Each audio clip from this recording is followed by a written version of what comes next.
There's a silver light that shines in the heavenly land. Look by faith and see, my friend, trust in His promises grand. Sing and be happy, press on to the goal. Trust in Him, believe He will feed your soul. Let the one away be faithful, look to choose.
today. Oft we fail to see the rainbow up in heaven's fair sky, when it seems the fortunes of earth frown and pass us by. There are things we know they are worth more than silver and gold. If we hope and trust Him each day, we shall have pleasure untold. Sing be happy, press on to the goal. Trust in Him, moving to These will keep your soul. Let the ball be faithful, look to Him and pray. Lift your voice and praise His song. Sing and be happy today. Amazing grace, how sweet the sound that saved a wretch like me. I once was lost, but now I'm found. Was blind, but now I see. Was grace that taught my heart to fear, and grace my fears relieved. How precious did that grace appear, the hour I first believed. Through many dangers, toils, and snares, I have already come. 'Tis grace hath brought me safe thus far, and grace will lead me home. When we've been there 10,000 years, bright shining as the sun.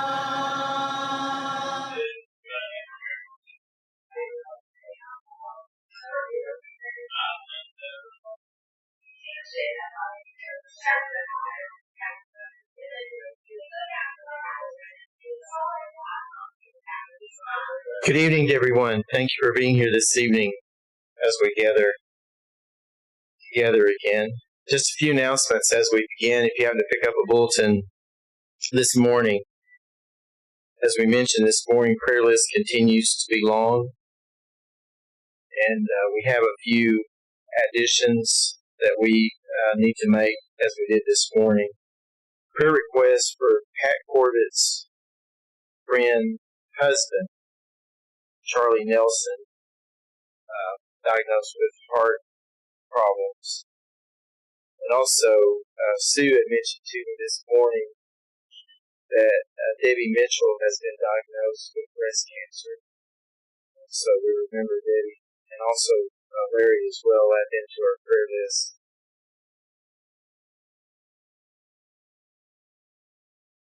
Are there any others that maybe we're not aware of that we need to mention? You know, we probably have many who are traveling as well, and we pray for their safety also. As we begin this evening, is there anyone who has not had a chance to take the Lord's Supper? Yes. So we'll go ahead and do that at this time. I'll go ahead and offer a prayer, Larry. Megan, anybody else? Okay, let's offer a prayer. Our Father in heaven, as we gather on this first day of the week, this evening, we continue to ask for your blessings. We offer our thanks for how you bless us as well as we go through this us and help us in things. This time, as we consider the Lord's death and taking of the Lord's Supper, help Father first to focus on the life that He lived, the sacrifice that He made on our behalf. Ask your blessings upon the unleavened bread. We also ask your blessings upon the vine as it helps us to remember His death and also make His death. Continue to guide us towards those who take Jesus' name.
First song this evening is number 537,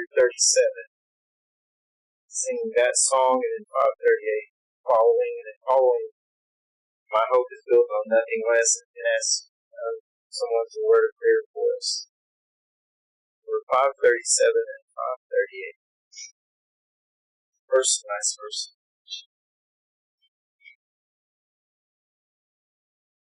Here we are, strangers here, and is all again. But cheer us on our journey still, seek this place again.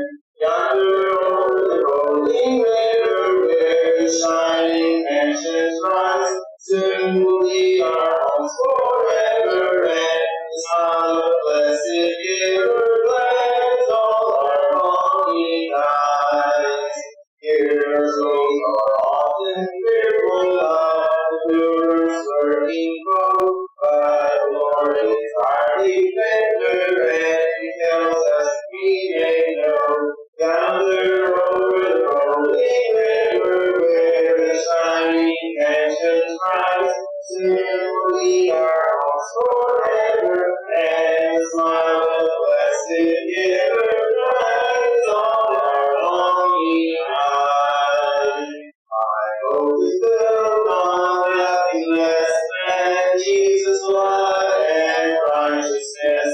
I dare not trust sweetest strength, but wholly lean on Jesus' hand.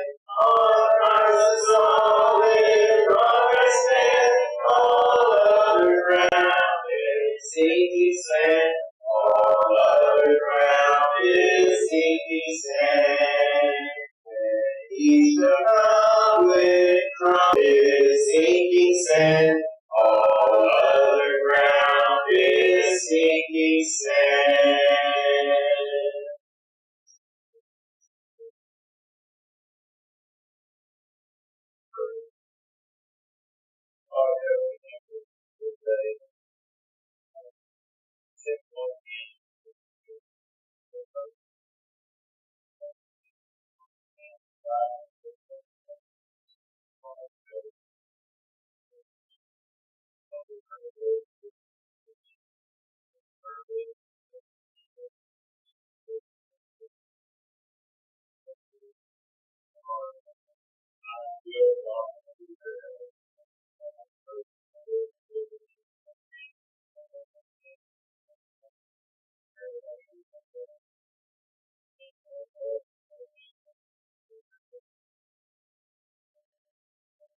We're turning Mark song number 552. We'll use that song after the lesson. Have that on the way.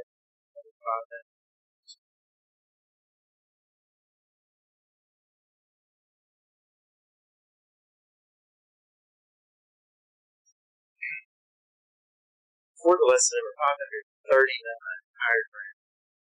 539, let's see the first, second, last verses. 539. I'm pressing on the upward way to my gaining every day, still praying as I onward bound. Lord, lay my feet on higher ground. Lord, lift me up and let me stand by faith on heaven's stable land, a higher plane than I have found.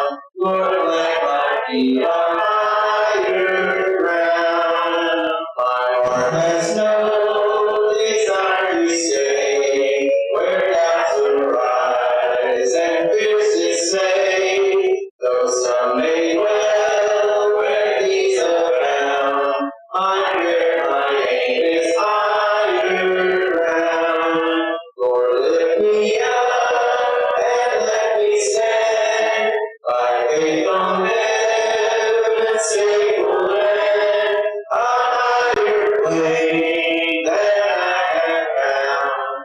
Lord, let my feet on higher ground. I want to scale the utmost high and catch a gleam of glory bright, but still I'll pray till then I'm found. Lord, lead me on to higher ground. Lord, lift me up and let me stand by faith on heaven's stable land, a higher plane than I have found. Lord, plant my feet on higher ground.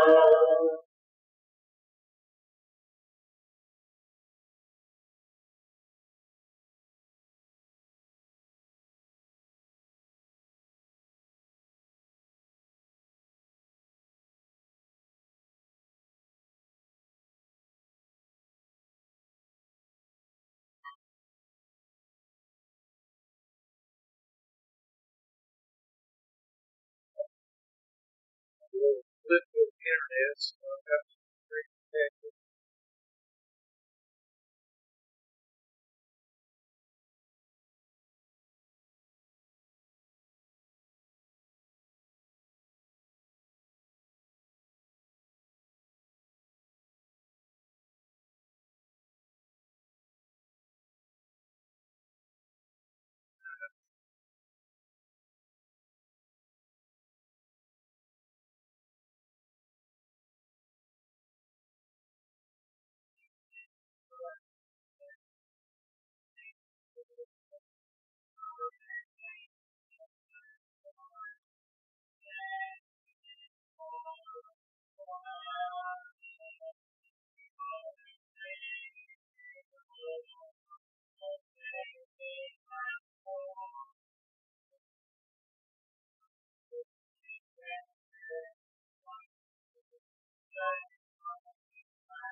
Good. Apologize, sometimes it happens. Good to see our young group with us today. So Pam and Rick are part of the young row there. The average age of that bench is much lower than the rest. So it's good to have everyone with us. Makes me think of the days we used to do the Bible booster. So let's see. Those of you, there's a cheat up here. But if I were to say birth of Moses, or how that worked, what would you say? Exodus 2, there you go. Yeah, so anyway, so we're going to deal with Exodus 2 tonight. It's up there. So anyway, I don't make it too difficult. Brother Moses, indeed, Exodus 2. So we're going to go with this tonight. By the way, one of my favorite pictures of all time, that's James Taylor when he was a year old. Yeah. Anyway, out as the old family farmhouse, Brooks family farmhouse, that was built in the early 1820s. And they were one of the original families that Cathy's Creek carried. Still, a lot of people out there. There was Channons out there too. In fact, the president of Freed Harden right now, that's where he grew up, kind of across the road, I believe, from this farm.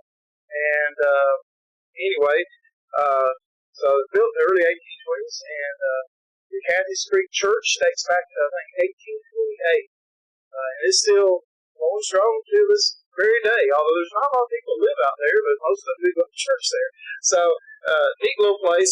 The original, the history book, the original Nancy Straits, the one that was used by Indians and early settlers in the early 1800s, Lewis Park. In fact, along this original trail is where Mary Red Lewis, either committed suicide or had foul play. The original was that he committed suicide, but a lot of his ancestors have claimed that it's not his foul play blog.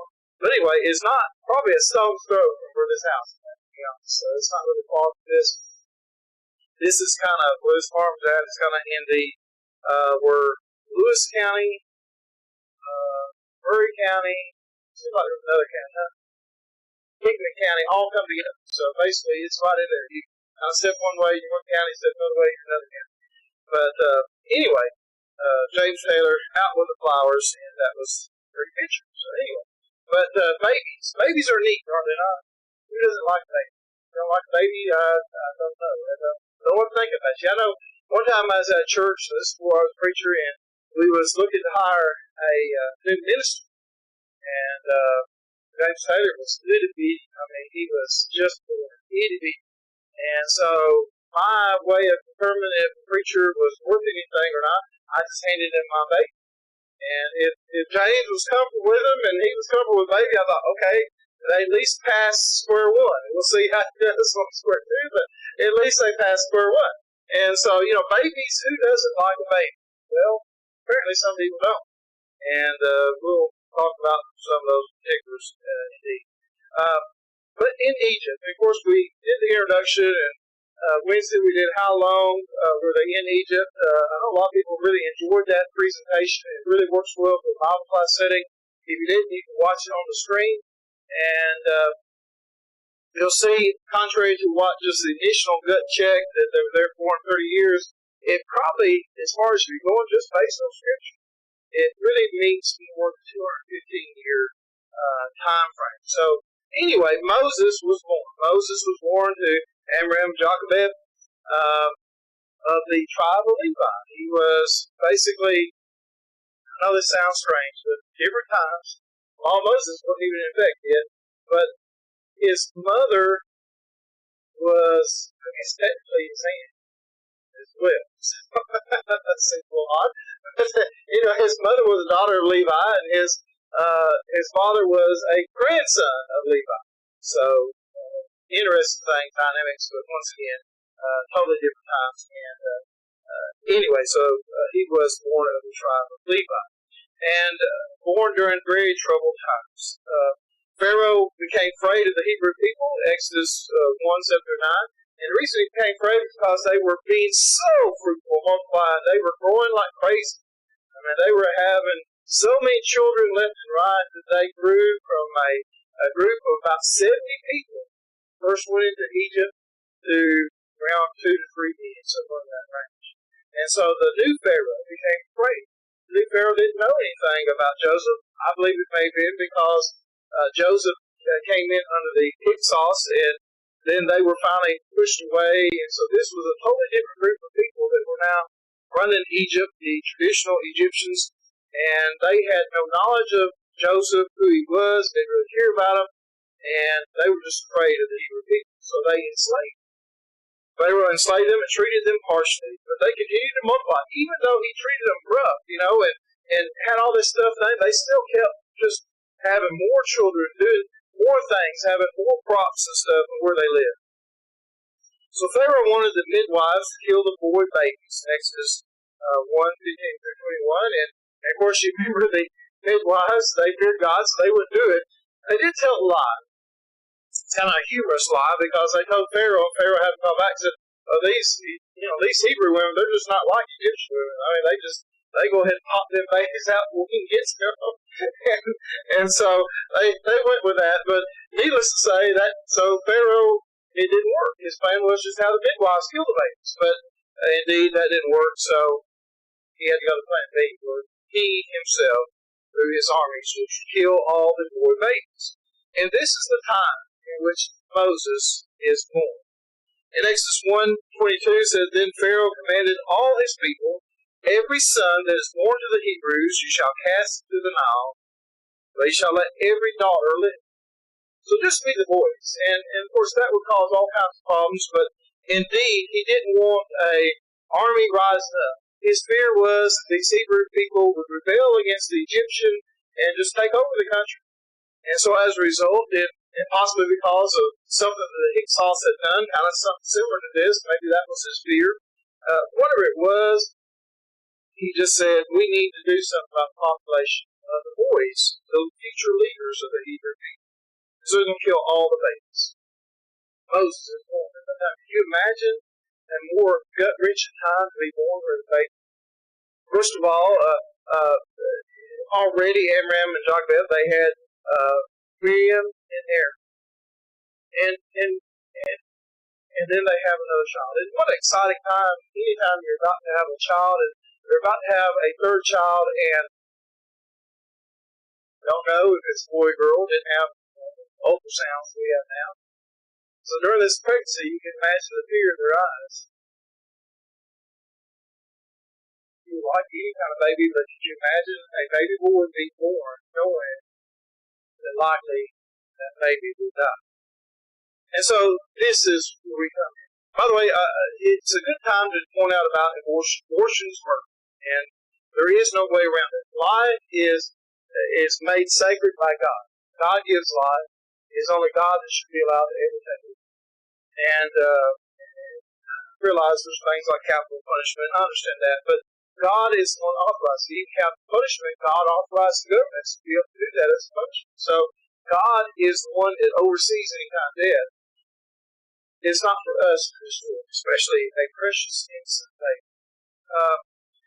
Things have changed a lot, but I did want to point this out. Since Roe v. Wade, now, it's been overturned, and okay, that's great news. This should be great news for everyone going to the fourth. Freedom for basically so many unborn have given a new chance of life. Of course, we know that just made it to the states, so if you're fortunate to live in a great state like Arkansas, you don't have to worry about this anymore.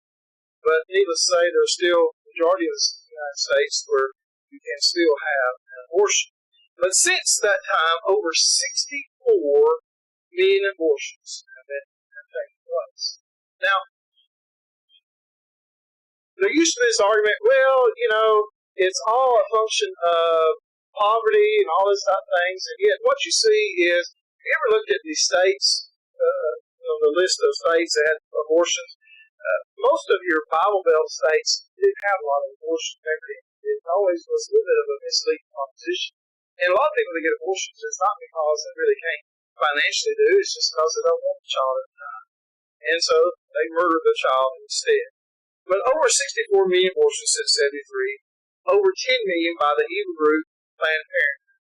By the way, I don't know why in the world this group isn't just cast out.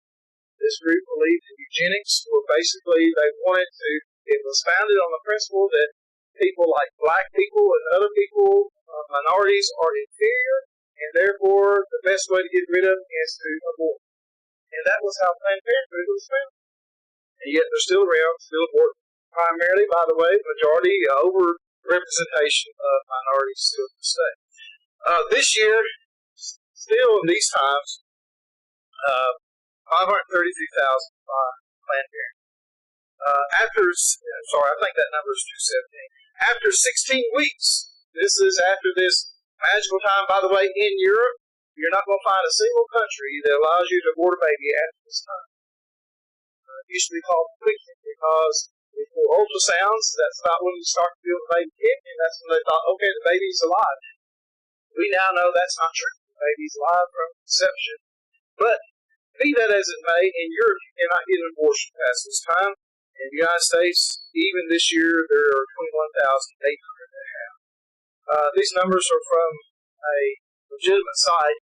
One thing I will say, in fact, as we reached the year after Roe v. Wade was overturned, there was in the media a lot of, oh, how awful it is. There are fewer abortions this year than last year, and by good enough because of it. And I'm like, why would that be bad news? I just don't get why anyone would celebrate the murder of a baby. And yet we see that this has been something that's been for a while. Jeremiah said, before I formed you in the womb, I knew you. And before you were born, I consecrated you. I appointed you a prophet to the nations. God knows us before that.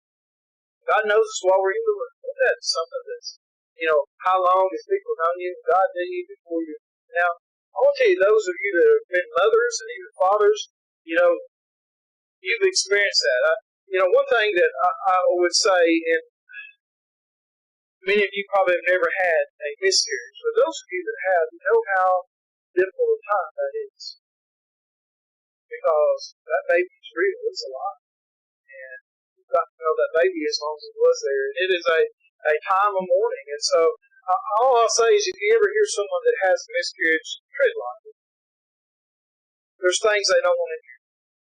You can mourn with them and tell them, I'm so sorry, but don't ever say to someone's had a miscarriage, well, maybe it's just God's will. Or maybe the baby, just wouldn't make. That's not what someone wants to hear at the time. And indeed, because it's a traumatic thing, because it was a baby. The baby did not make it. God knew that baby. The mother knew the baby, and fathers as well. And so, indeed, abortion is murder. This was evil at its greatest height, though to murder babies up to 2 years old. Of course, another time, King Herod, we know Herod the Great, as he's known as, he did the same thing at the time of Jesus. I know in Virginia a few years ago, they was even debating the fact about, once a baby's born, if it had certain conditions, maybe it'd be better just to end its life at that time. And to what degree do you want that? Well, this person, his IQ is 5 points lower than average. They may not be a good person in society. I think we ought to get rid of it. This person here probably can never run a 100-yard dash faster. It's easy because God makes. God gave us life. By the way, what we're going to see with Moses, born during the worst of the worst time ever to be born as far as a male Hebrew at this time. God had a plan for Moses. God knows us before we're born. God has good things planned out for us if we'll just seek His will. But when God has something planned for some things, there's nothing to change. You remember, when they were debating what to do, these early Christians, Paul and, especially Peter and John at this time, and what we're going to do with them. They keep teaching Jesus and doing these miracles. And I think you remember, he finally gets up and says, so in the present case, I tell you, keep away from these men and let them alone. For this plan is, this undertaking is of man, it will fail. But if it is of God, you will not be able to overthrow him. You might even be found opposing God as it is of us. I will tell you, when God has something planned, and God is His will, it's going to happen. And there are things that God has orchestrated that He has decided this is the way things are going to be. And there's nothing to change that. And so when we pray to God and we want things to happen, if it's God's will that it happens, it's going to happen. It doesn't matter who tries to throw it down or show it down or whatever they might do.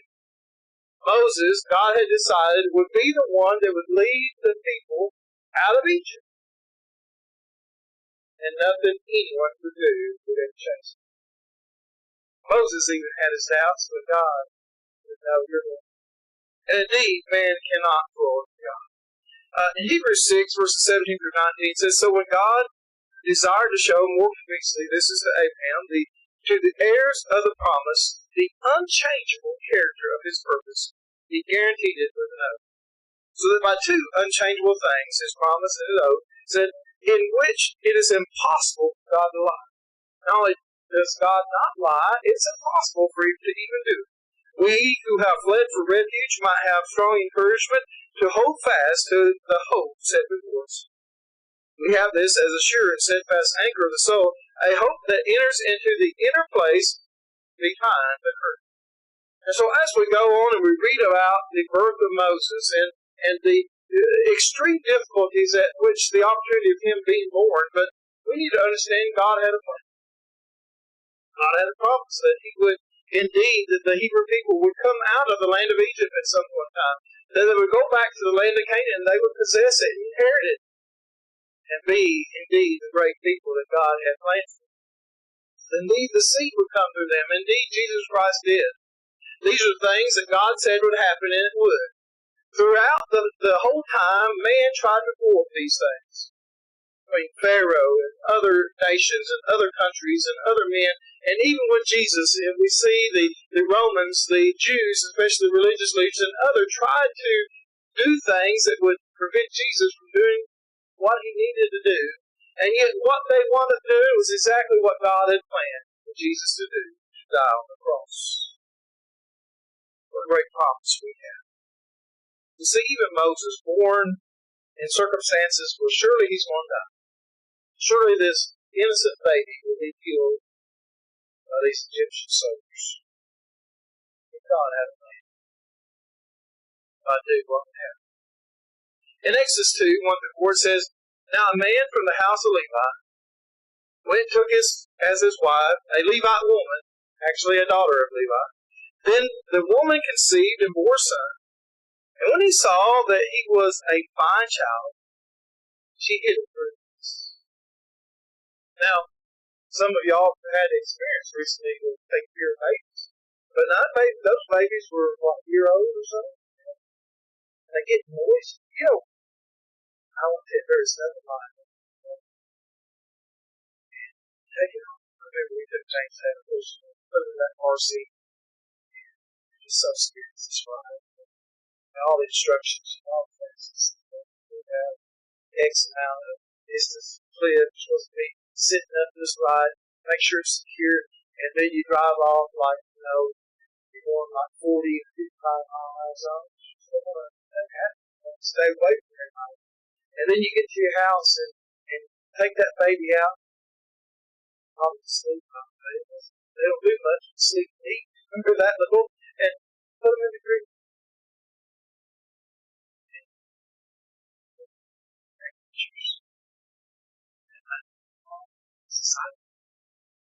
And then they cry.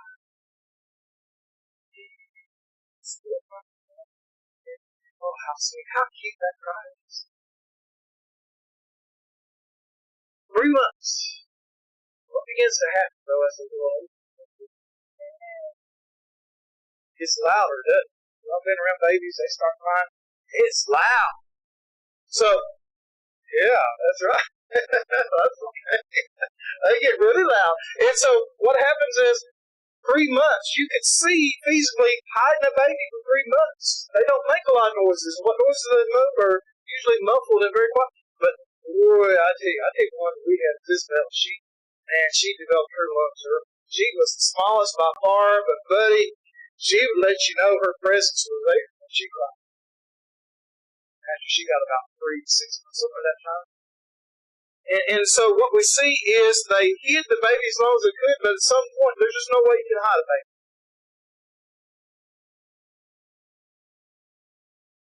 And when she could hide him no longer, she took for him a basket made of bulrushes and daubed it in bitumen and pitch. Y'all know what bitumen is. The Middle East is known for their bitumen and their bitumen stuff.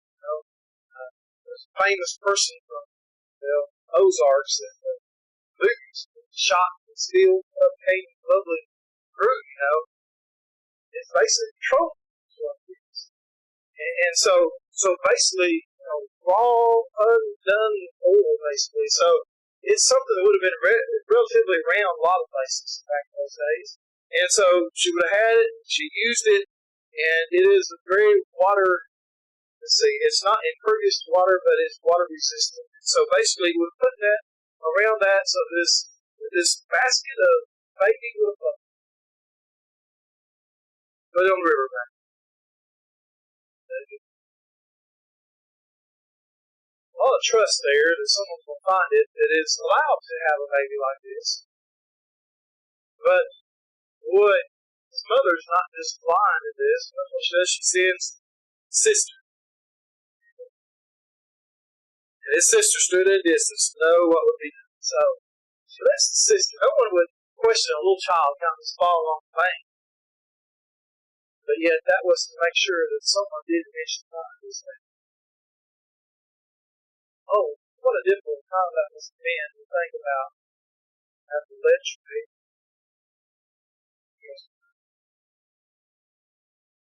God would answer prayers, though. It says in verse 5, Now the daughter of Pharaoh came down to bathe at the river, while her young women walked beside the river. She saw a basket among the reeds, and sent her servant woman, and she took it. And when she opened it, she saw the child, and behold, the baby was crying. She took pity on him and said, This is one of the Hebrew children. Then the sister said to Pharaoh's daughter, Shall I go and call you a nurse from the Hebrew women to nurse the child for you?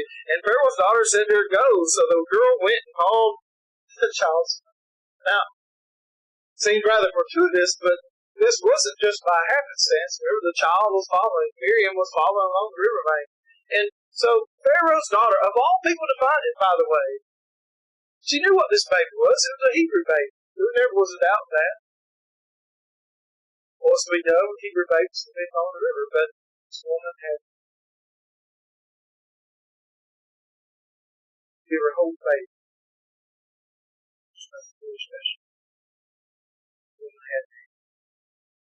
How God had orchestrated this, though, and to be Pharaoh's daughter, so that this baby would grow up with prominence and grow up being educated, grow up to know all the things that we need to know, and yet, because Miriam had followed, she said, Hey, you need a mother to nurse this. You can go to Walmart and get one.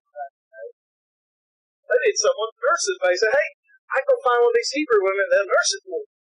Sound like a good plan to me, so that's what he grew up until he was clean with his own blood, under the protection of Pharaoh.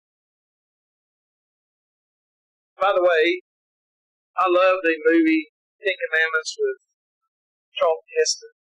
Epic production. It's kind of neat. Used to always like watching it. It's still a good movie, but if you ever watch it, I tell you, you're going to be dismayed if you've not really paid attention to how inactive it is. In the movie, they have that he has no clue that he was Hebrew until later on in his life, and that's not true. He knew all along. His mother and father. He knew he was Hebrew, and so later on he's going to see some people arguing in Hebrew people. His people. He knew that. There never was that. You see, God had planned for someone like him to be the one to lead him. Pharaoh's daughter said to her, Take this child away and nurse him for me, and I will give you wages. So not only does his mother get to nurse him, she gets paid for it. So the woman took the child and nursed him. When the child grew up, she brought him to Pharaoh's daughter, and he became her son. She named him Moses, because she said, I drew him out of the womb. I understand Moses sounds like a Hebrew word for do. So Moses, a child of destiny, not because he would be raised as Pharaoh's daughter's child, not because he'd been given this great education, but because God had chosen him. God knew it was time for the children of Egypt, or children of Israel, to leave Egypt, to leave the bondage, and inherit what they promised. God has plans for all of us. We don't always know what they are. Even Moses didn't understand this until he was, in essence, almost 80 years old. God doesn't say, I've got this plan.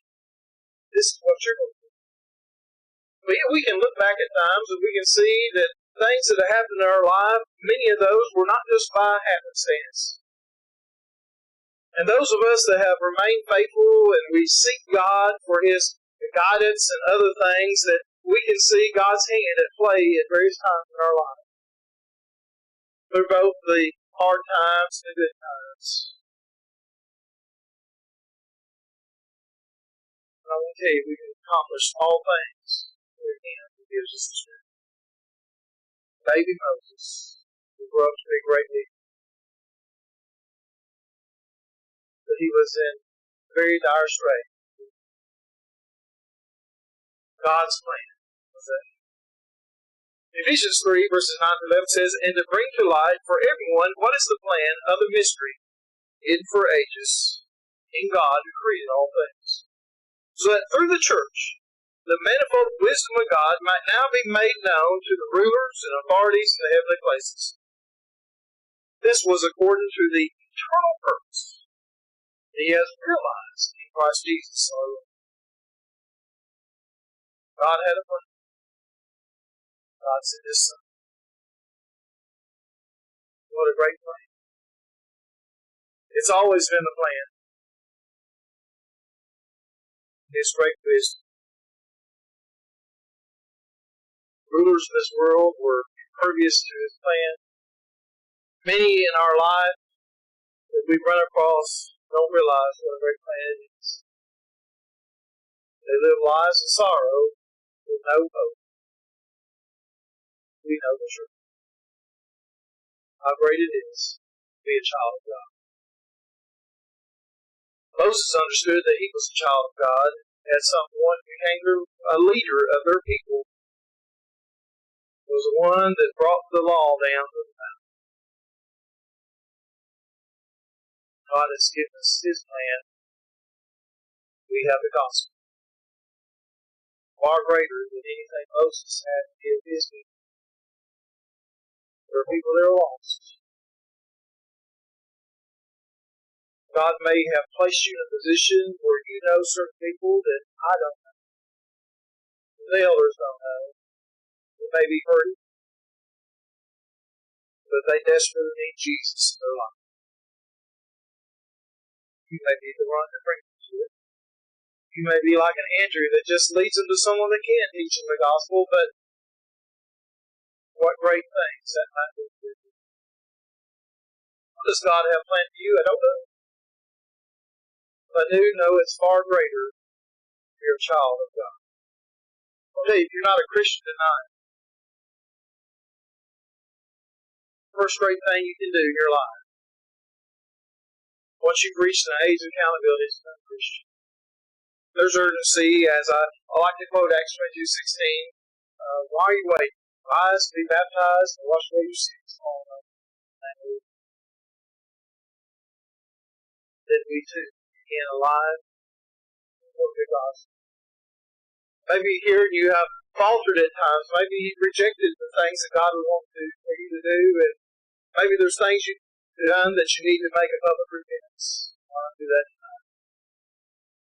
Maybe you're just hurting, you need prayer. Whatever the need may be, come now, stay.